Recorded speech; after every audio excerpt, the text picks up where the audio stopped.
Hello बच्चा लोग, मेरा नाम है सी एस आई पी मिथुन जायसवाल। बेटा जी, मैं आपको बता दूं, हम कर रहे हैं गाला का धमाकेदार रिवीजन।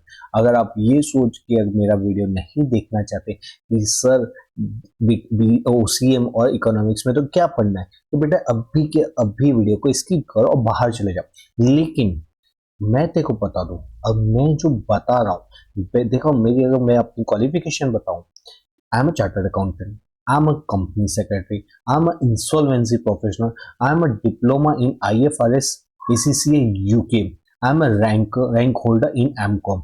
बेटा इतनी क्वालिफिकेशन जो है ना, आप ढूंढ के लाना। चांदखेड़ा नहीं, अहमदाबाद नहीं, गुजरात लेवल पर ढूंढ के लाओ और बताओ कि सर ये रहा।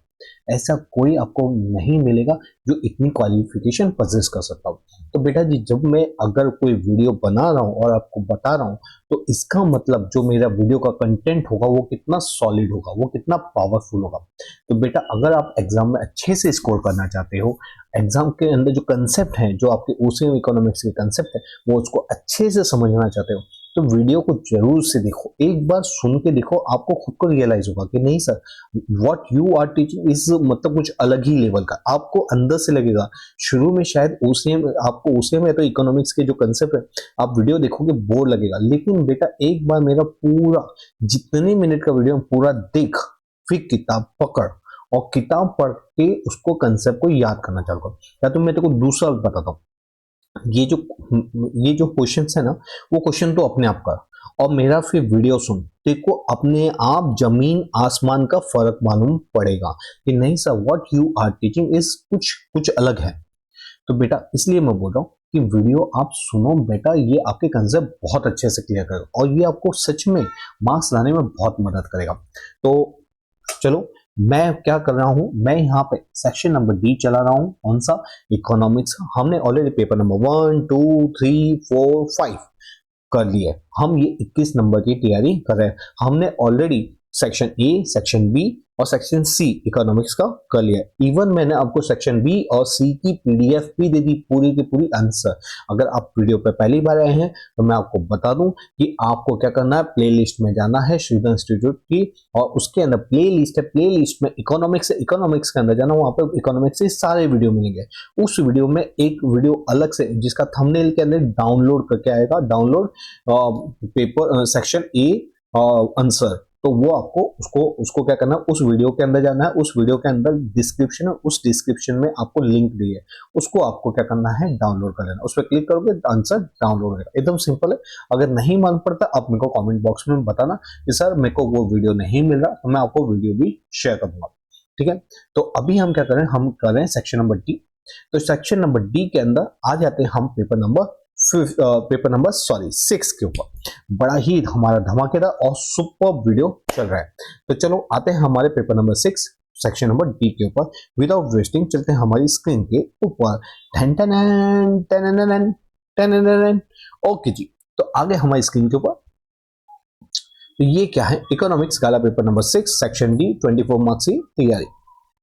तो बेटा जी, यहाँ पे क्या है, यहाँ पे पहला क्वेश्चन है, write a short note on the compact disc. बेटा कॉम्पैक्ट डिस्क के बारे में बताना है आपको। मालूम है, सॉरी, कॉम्पैक्ट डिस्क मतलब सीडी के बारे में बताना है। सीडी का मतलब क्या होता है, ये जो पहले के टाइम पे हमारे यहाँ पे क्या था, स्टोरेज का बहुत इशू होता था कि स्टोर कहाँ पे रखना। कंप्यूटर के अंदर भी इतना स्टोर नहीं मिलता था, तो हम चीजों को कहाँ सेव करते थे, सीडी के अंदर करते थे। यहाँ पे सब अथॉरिटीज एंड एजेंसी क्या करती थी, यूज डेटा को, कंटेंट को कहाँ रखती थी, कॉम्पैक्ट डिस्क के अंदर रखती थी और उसको सेल करती थी। किसको? रिसर्चर्स एंड एजुकेशन इंस्टीट्यूशन को सेल आउट करती थी।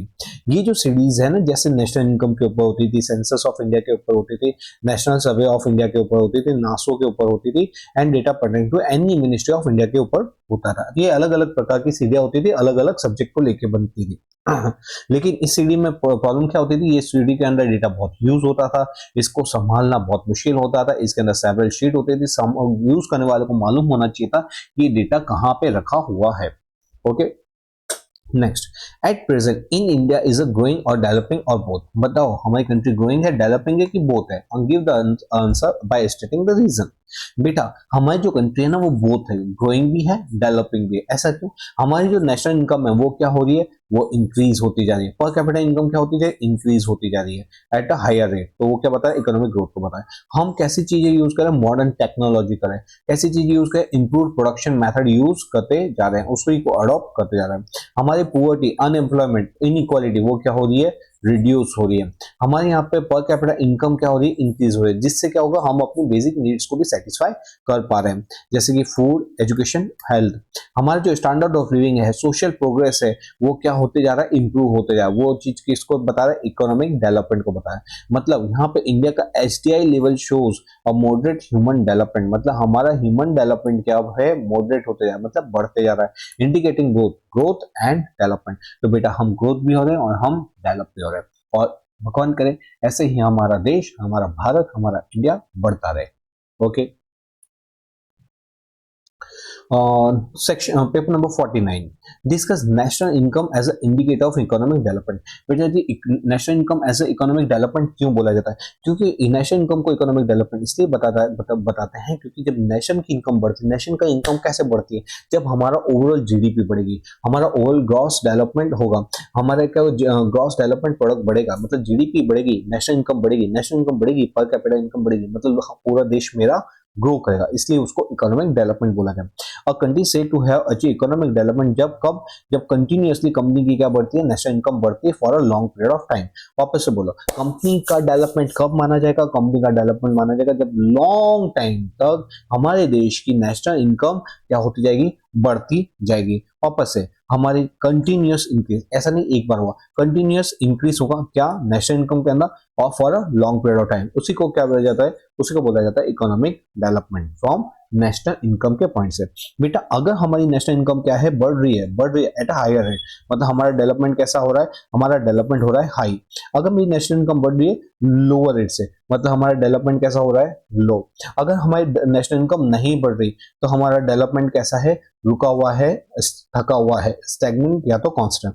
अगर हमारी नेशनल इनकम बढ़ने की तो दूर की बात है, रुकने की भी दूर की बात है, क्या हो रही है, डिक्रीज हो रही है, तो हमारा क्या बोला जाएगा, अंडर डेवलपमेंट या तो नेगेटिव डेवलपमेंट। क्या बोला जाएगा, अंडर डेवलपमेंट या तो negative development. Okay, according to this indicator real income and not money income, हमको क्या देखना है, रियल इनकम को, not a money income is taken into consideration, hence national income is calculated not at current price but at a constant price. हम national income को constant price पे देखते हैं, करंट प्राइस पे नहीं देखते हैं। बेसिक बताओ, ये डिटेल में मैं जाऊंगा, हमारे रेगुलर क्लासेस में हम डिटेल में जाते हैं, लेकिन अभी हमारे पास इतना टाइम नहीं है। मैं खाली आपको ये बता दूं, कांस्टेंट प्राइस के अंदर हम बेस प्राइस देते हैं और हम इसके अंदर ये देखते हैं कि लास्ट ईयर के कंपैरिजन में इस साल मैंने कितना आउटपुट बढ़ा है। अगर मेरा आउटपुट बढ़ रहा है तो उसको मैं अपनी नेशनल इनकम बढ़ाने को बोलूंगा कि हाँ मेरी नेशनल इनकम बढ़ रही है, मेरी पर कैपिटा इनकम बढ़ रही है, मेरा देश ग्रो कर रहा है। ओके, तो ये क्या था, ये था हमारा national income as a indicator of economic development. फटाफट मैं एक और बात बताता हूँ, इनकम बढ़ रही है हाई रेट से तो इकोनॉमिक डेवलपमेंट हाई, इनकम बढ़ रही है लो रेट से तो इकोनॉमिक डेवलपमेंट है लेकिन लो। अगर इनकम नहीं बढ़, नेशनल इनकम नहीं बढ़ रही तो हमारा इकोनॉमिक डेवलपमेंट भी नहीं बढ़ रहा। अगर हमारी नेशनल इनकम डिक्रीज हो रही है तो हमारा इकोनॉमिक डेवलपमेंट कैसा है, अंडर डेवलपमेंट है या तो नेगेटिव डेवलपमेंट कहलाता है। Okay, next question, any explain any other reasons of poverty, मतलब ये पोवर्टी के any other reasons of poverty कौन कौन से है? तो इसके बेसिकली तीन रीजंस है। पहला है वॉर। वॉर जब होती है बेटा तो जो कंट्री है ना वो अपना पूरा ध्यान तो देश के डेवलपमेंट में से हटा के पूरा का पूरा किस में लगाती थी, वॉर पे लगाती थी। मतलब जो हमारे इक्विपमेंट खरीदने का, सैनिकों को तैयार करने का, उन सब पे खर्चा बहुत किया जाता है। तो क्या होगा, उससे हमारे जो लोग हैं वो पुअर रह जाते हैं क्योंकि डेवलपमेंट नहीं हो पाता। कंट्री स्पेंड क्या करती है, more amount on production and import, क्या आर्म्स एंड मिसाइल्स के ऊपर ज्यादा खर्चा करती है। मतलब यहाँ पे ये जो गुड्स और सर्विस, जो बेसिक गुड्स और सर्विस है उसका प्रोडक्शन क्या हो जाता है, बहुत कम हो जाता है, जिसके कारण क्या होता है, इकोनॉमिक डेवलपमेंट हमारा स्लो हो जाता है और फिर उसके कारण प्राइस राइज होता है और पॉवर्टी बढ़ने लगती है। नेक्स्ट है डिफेंस एक्सपेंडिचर। हमारी कंट्री क्या करती है, डिफेंस को मजबूत बनाने के लिए डिफेंस पे एक्सपेंडिचर करती है, बहुत ज्यादा स्ट्रॉन्ग हैवी एक्सपेंडिचर करती है, मॉडर्न मिसाइल्स बनाती है, सबमरीन्स बनाती है, जिसके कारण क्या होता है, जो ये जो खर्चा होता है ना, वो डेवलपमेंट नहीं कहलाता, ये कहलाता है नॉन डेवलपमेंट, मतलब इससे किसी का भला नहीं होगा, तो ये नॉन डेवलपमेंट एक्सपेंडिचर बोला जाता है, जिसके कारण क्या होता है, जो डेवलपमेंट में जो खर्चा होना चाहिए था ना, वो क्या हो जाता है, वो कम हो जाता है, जिसके कारण वो क्या होता है, हमारे देश के अंदर पुअर्टी बढ़ती जाती है। तो वापस डिफेंस में एक्सपेंडिचर ज्यादा, मिसाइल्स सबमरीन्स उसमें एक्सपेंडिचर ज्यादा, ये एक्सपेंडिचर कैसे कहलाते हैं, नॉन डेवलपमेंट, मतलब कि नॉन डेवलपमेंट में अगर एक्सपेंडिचर ज्यादा कर दिए, मतलब डेवलपमेंट में आप एक्सपेंडिचर क्या करोगे, कम करोगे, डेवलपमेंट में एक्सपेंडिचर कम हुए, मतलब बेसिक नेसेसिटीज वाली चीजें लोगों को नहीं मिलेगी, अगर लोगों का नहीं मिलेगी मतलब लोग डिमांड तो करेंगे, लेकिन सामने सप्लाई नहीं होगा, डिमांड ज्यादा सप्लाई कम, उसका मतलब क्या हुआ, सप्लाई जब भी कम होता है, डिमांड ज्यादा होती है, तो प्राइस राइज होते हैं, तो प्राइस राइज होगा तो क्या होगा, इन्फ्लेशन, इन्फ्लेशन के कारण क्या होगा, पुअर और पुअर होते जाएगा। और लास्ट है डिफेक्टिव पॉलिसी। जब हमारी गवर्नमेंट है, कितनी बार क्या सोचे समझे क्या करती है, बहुत सारी ऐसी प्लानिंग के पीछे खर्चे करती है जो नहीं, कोई मतलब के नहीं होती। कितनी बार क्या होती है, जो 5 साल की सरकार होती है ना, जो नेक्स्ट सरकार आती है, वो क्या करती है, पुरानी गवर्नमेंट ने जितने भी पॉलिसी लाई थी, वो सबको कैंसिल करके अपनी नई से पॉलिसी लाती है, तो जितने भी पुराने एक्सपेंडिचर किए थे सब बेकार, मतलब डिफेक्टिव पॉलिसी से क्या होता है, सारा खर्चा क्या जाता है, वेस्ट ऑफ मनी हो जाता है। वेरियस स्कीम जो इंट्रोड्यूस की जाती है planning period to reduce the poverty and unemployment, but यहाँ पे फ्रीक्वेंट चेंजेस के कारण क्या होता है, और रूलिंग गवर्नमेंट जितने भी खर्चे किए हैं ना, वो सारे बेकार हो जाते हैं, दे लेक कंटिन्यूटी, वहां पर कंटिन्यूटी नहीं रहती, कोऑर्डिनेशन नहीं रहता, जिसके कारण क्या होता है, हमारा हमारा ऑब्जेक्ट अचीव नहीं हो पाता और देश के अंदर गरीबी बढ़ती है। Okay, describe any 3 cause of unemployment in India. Unemployment in India के 3 कारण कौन से हैं, तो बेटा जी कॉजेज ऑफ अनएम्प्लॉयमेंट में है, पहला है हाई पॉपुलेशन ग्रोथ। अगर जितना पॉपुलेशन बढ़ेगा तेजी से, क्या होगा कि डेवलपमेंट उतनी तेजी से नहीं बढ़ सकता, सप्लाई उतनी तेजी से नहीं बढ़ सकता, लेकिन अगर पॉपुलेशन को हम कंट्रोल कर सके तो क्या होगा, हमारा देश बहुत ज्यादा प्रगति करेगा। लेकिन क्या होता है कि हमारे देश के लोगों की पॉपुलेशन इतनी तेजी से बढ़ती जाती है कि सप्लाई उसको मैच नहीं कर पाता, जिसके कारण क्या होता है कि सप्लाई डिमांड ज्यादा होती है और सप्लाई कम होता है, डिमांड ज्यादा सप्लाई कम के कारण क्या होता है, लोग बोलते हैं दो दो दो, सप्लाई बोलता है नहीं है नहीं है नहीं है, बोले हमको तो चाहिए कैसे भी दो, तो सप्लाई क्या करता है, अपनी प्राइस राइज कर देता है, और उससे क्या होता है, इन्फ्लेशन बढ़ता है, इन्फ्लेशन से जो गरीब लोग हैं ना, वो और गरीब हो जाते हैं। तो देखो यहाँ पे क्या होता है, और फिर वो उन चीजों को नहीं खरीद पाते। तो हाई पॉपुलेशन ग्रोथ रेट से क्या होता है, हाई पॉपुलेशन ग्रोथ रेट से पॉपुलेशन बढ़ती है, पॉपुलेशन का बहुत ज्यादा तेजी से बढ़ना, डेवलपमेंट में नहीं होना, जिसके कारण लोग क्या होता है, अनएम्प्लॉयमेंट ज्यादा होते हैं। Next, slow rise in employment opportunity. बेटा जी अगर अगर सपोज एक साथ हर साल मार्केट के अंदर सपोज 1 लाख लोग एम्प्लॉयमेंट के लिए निकल रहे हैं, लेकिन 10,000 की ही 10,000 की एम्प्लॉयमेंट अपॉर्चुनिटी आ रही है, तो बाकी 90,000 क्या करेंगे, तो वो अनएम्प्लॉयड हो जाते हैं। ठीक है, फिर नेक्स्ट है कैपिटल इंटेंसिव प्रोडक्शन टेक्निक। जब क्या होता है, जब कैपिटल इंटेंसिव टेक्निक यूज की जाती है, they are 2 technique, labour intensive, capital intensive. Labour intensive में लेबर ज्यादा लगता है, और वहां पे लेबर ज्यादा लगता है इसलिए उनको रोजगार ज्यादा मिलता है। वहीं पे कैपिटल इंटेंसिव के अंदर मशीन लगता है, मशीन से क्या होता है, मशीन से के कारण क्या होता है, लोगों को रोजगार नहीं मिलता, मशीन हायर की वही 10 लोगों का काम करिए, मतलब 10 लोग बेरोजगार हो गए। तो कैपिटल इंटेंसिव टेक्निक के कारण क्या होता है, देश में अनएम्प्लॉयमेंट ज्यादा फैलता है। नेक्स्ट है lake of vocational education. Vocational education मतलब ऐसा एजुकेशन जो आपको काम लगे इंडस्ट्री के अंदर। क्या होता है, हमारी जो इंडस्ट्रीज होते हैं ना, वहां पे इस प्रकार का नॉलेज दिया जाता है जो कोई मतलब का नहीं होता। जो हमारी स्टडीज होती है, जो हमारी बुक्स का जो नॉलेज होता है, वो प्रैक्टिकल लाइफ में कोई मतलब का नहीं रहता। इसलिए जब हम एजुकेशन लेके जब एक्चुअल वर्ल्ड में जाते हैं, वो बोलते हैं हम आपकी पढ़ाई से कोई बेनिफिट नहीं हो रहा, हम आपको क्यों लें।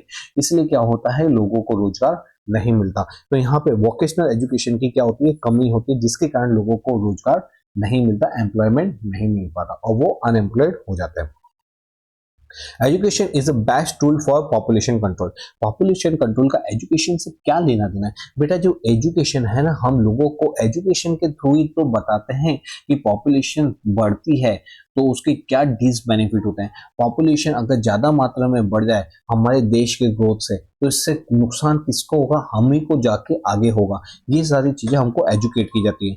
यहाँ पे हमको क्या बताया जाता है, इंपॉर्टेंस ऑफ स्मॉल फैमिलीज के बारे में बताया जाता है। हमको बताया जाता है कि कैसे हम फैमिली प्लानिंग मेथड को अडॉप्ट करें। हमको अवेयर किया जाता है, प्रोग्राम्स, अवेयरनेस प्रोग्राम्स चलाए जाते हैं, कैसे through visual medias and campaign वगैरह के थ्रू बताया जाता है। स्कूल कॉलेजेस के अंदर एक्सपर्ट लेक्चर रखते हैं, प्लेस रखते हैं, मीम्स रखेंगे, सॉन्ग प्ले किया जाएगा, जिससे पॉपुलेशन को अवेयर हो सके यहाँ पॉपुलेशन कंट्रोल के बारे में। ठीक है, उसके अलावा वुमेन को एम्पावरमेंट किया जाता है। नेशनल पॉपुलेशन पॉलिसी चलाई जाती है, जिसके अंदर education and upliftment of women को किया जाता है। इसलिए बोला जाता है कि जो एजुकेशन होता है ना, is the most effective method होती है पॉपुलेशन को कंट्रोल करने की। सिंपल है। ओके जी, okay. Next, explain the types of agriculture in crops in agriculture sector with appropriate example। बेटा जी, एग्रीकल्चर जो सेक्टर होता है उसमें दो प्रकार की क्रॉप्स होती है, एक होता है फूड ग्रेन्स, एक होता है नॉन फूड ग्रेन्स। जो हमारा नॉन फूड ग्रेन्स होता है, फूड ग्रेन्स मतलब जो हम कंज्यूम करें, नॉन फूड ग्रेन्स क्या होता है, जो हमारे कंज्यूम तो में यूज होता है, इंडस्ट्रीज में भी यूज होता है। जैसे कि क्या, इसलिए इसको कैश क्रॉप भी बोलते हैं। कैश क्रॉप क्यों, क्योंकि उसको आसानी से आप सेल आउट कर सकते हैं और आपको पैसे मिल जाते हैं। तो इससे अधिकतर लोग क्या करते हैं, कैश क्रॉप को ज्यादा उगाते हैं। अगर हम फूड ग्रेन्स की बात करें, फूड ग्रेन्स में कौन सा आता है, जैसे मैंने वही बताया था आपको, जो खाने के लिए होते हैं, जैसे हमारा wheat, rice, coarse grains, millet, bajra, sorghum, jowar, maize, pulses, ये हमारे किसके अंदर आता है, फूड ग्रेन्स में आता है। वहीं पे नॉन फूड ग्रेन्स में क्या आएगा, different type of oil seeds, groundnut, sesame, castor, soyabean, linseed, sunflower and sugarcane, rubber, cotton, jute, ये सब किस में आता है, कैश क्रॉप में आता है। ओके, ओके जी। तो ये थे हमारे दो प्रकार की foods. Next, right a short note on the India's share in the global trade. बेटा जी, ग्लोबल जो ट्रेड हो रहा है, जो वर्ल्ड वाइड जो इंटरनेशनल ट्रेड हो रहा है, उसमें इंडिया का कहाँ स्टैंड है, इंडिया का क्या शेयर है। तो considering the size of the growth, तो इंडिया का जो शेयर है ना, वो बहुत ही कम है। मतलब जितना लोगों का ग्रो हुआ है वर्ल्ड वाइड, जितना इंटरनेशनल ट्रेड फैला है, उसमें इंडिया ने ज्यादा तरक्की नहीं की है। लेकिन रुको रुको, हावेवर इंडिया का जो एक्सपोर्ट है ना, वो सिग्निफिकेंटली बढ़ा है। But at the same time growth rate of import has been higher than the growth rate of export.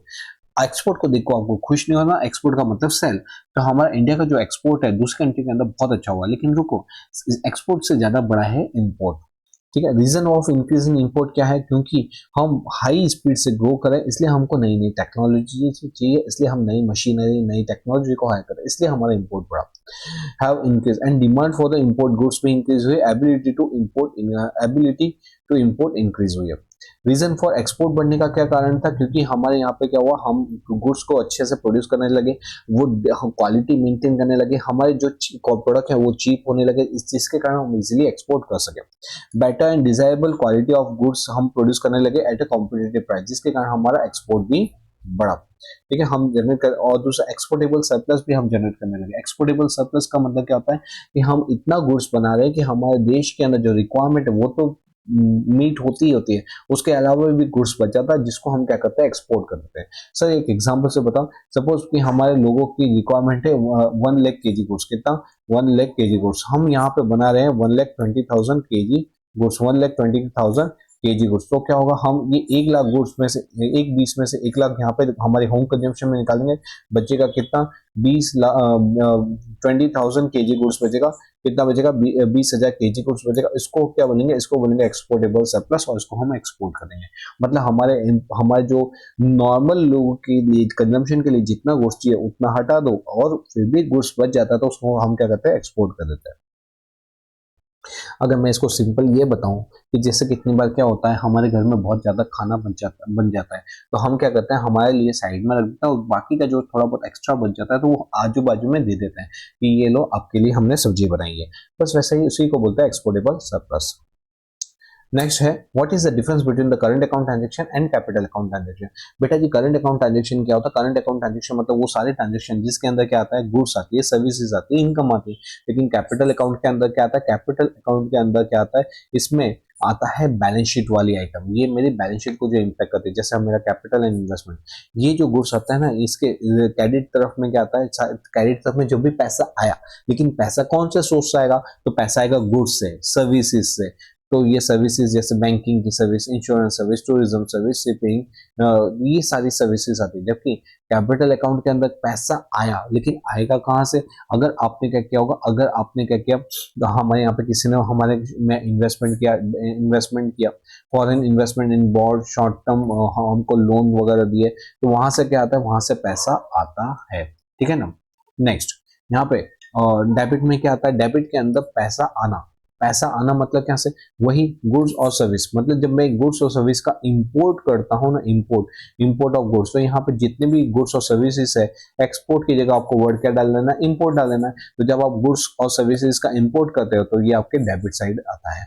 जबकि कैपिटल अकाउंट के अंदर क्या आता है, यहाँ पे पैसा, सुनो, ये जो था ना, ये रिसिप्ट हुआ, यहाँ पे हमारा पैसा जाएगा। पैसा कैसे गया, हमने कोई लोन ली थी, उसको हमने रीपे किया, हमने कोई फॉरेन के अंदर इन्वेस्टमेंट किया, तो यहाँ से क्या होगा, हमने कोई फॉरेन के अंदर इन्वेस्टमेंट किया, फॉरेन वाले को लोन दी, तो यहाँ पे क्या होगा, उस तरह से मेरा पैसे का आउटफ्लो होता है। नेचर, ये शॉर्ट टर्म एंड रिकरिंग होता है, ये शॉर्ट टर्म होता है और बार बार रिकर होता है, ये लॉन्ग टर्म होता है और नॉन रिकरिंग होता है। एग्जाम्पल मैंने आपको बता दी, गुड्स, सर्विस, इंटरेस्ट पेमेंट, वो सब। यहाँ पे क्या होता है, purchase of, sale of, gold, grants, gifts, capital transfer, वो सब यहाँ पे कवर अप होते हैं। लास्ट क्वेश्चन है, explain the type of industry on the basis of size of investment. बेटा जी, साइज ऑफ इन्वेस्टमेंट के हिसाब से हमारी इंडस्ट्री को क्लासिफाई करो। तो पहली इंडस्ट्री आती है कॉटेज इंडस्ट्री। कॉटेज इंडस्ट्री जो होती है ना, उसमें इन्वेस्टमेंट जो होता है बहुत ही कम होता है। वहां पे प्रोडक्शन टेक्निक का यूज कैसा होता है, तो लेबर यूज होता है। एग्जाम्पल क्या है, ये बहुत आपको याद रखना है, एमसीक्यू में बहुत बार पूछा जाता है। खादी, पापड़, खाखरा, इंसेंस, स्टीक इंडस्ट्री, वैसा। और अदर पॉइंट क्या होता है, अदर होते हैं, इसको कौन रन करता है, फैमिली बिजनेस रन करती है with simple equipment, negligible use of electricity होता है, उसी को हम बोलते हैं cottage industry. Tiny tiny industry कौन से होती है, तो यहाँ पे टाइनी मतलब जिसके पास कितना इन्वेस्ट करती है, अप टू 25 लाख रुपए तक का इन्वेस्टमेंट करती है, लेबर इंटेंसिव टेक्निक लगाती है। यहाँ पे उसके एग्जांपल आते हैं artistic, product made from metal, leather, clay वगैरह से बने हुए होते हैं। नेक्स्ट आता है हमारा small scale industry.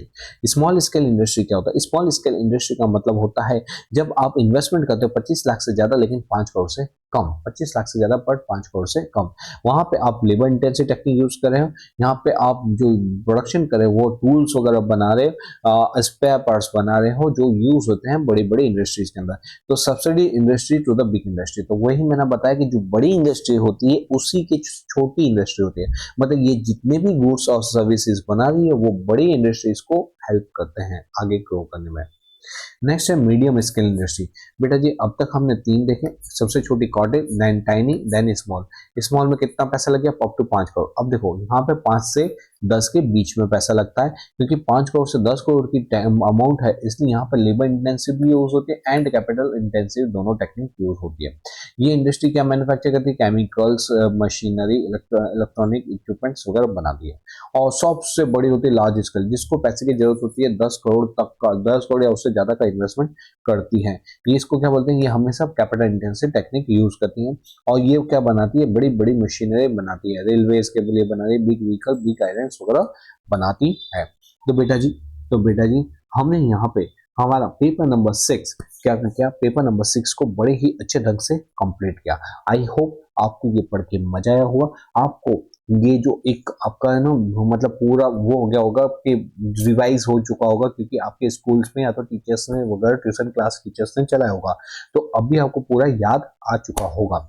I hope आपको लेक्चर में मजा आया होगा। अगर लेक्चर अच्छा लगा हो, वीडियो को लाइक जरूर से कीजिए और कमेंट में बताइए कि सर आप कैसा पढ़ा रहे, उसके बारे में प्लीज बताइए आपको कैसा लग रहा है मेरा वीडियो पढ़ के, ठीक है, सुन के, पढ़ के। और आपके कोई भी और दूसरी रिक्वायरमेंट है वो भी हमको बताओ, अगर हमसे फुलफिल हो सकते, क्योंकि बच्चे मांग रहे हमसे एसपीसीसी के लेक्चर्स मांग रहे, या तो इंग्लिश के हम ट्राई कर रहे हैं, अगर होता है तो हम जरूर से ट्राई करेंगे। लेकिन ये अभी हम जो फैकल्टीज है ना वो इकोनॉमिक्स, बीएसटी, अकाउंट्स एनेस्थेटिक्स, इसमें हमारा चैम्प है, तो हम इनके वीडियो आपको दे सकते हैं। इनकी जो भी रिक्वायरमेंट है वो आपको आसानी से फुलफिल करेंगे। दूसरे के लिए हमको थोड़ा सा टाइम लगेगा, लेट्स सी क्या होता है। ठीक है, चलो तो आप अपनी रिक्वायरमेंट तो एटलीस्ट बताओ हमको, तो हमको मालूम पड़ेगा। जो भी होगा हम अपनी तरफ से जरूर से पूरा करेंगे, और कमेंट में जरूर से बताना कैसा आपका अब तैयारी वगैरह भी चल रही है। तो चलो मिलते हैं कुछ ऐसे ही इंटरेस्टिंग वीडियो के साथ नेक्स्ट टाइम। टिल देन पढ़ते रहिए, आगे बढ़ते रहिए।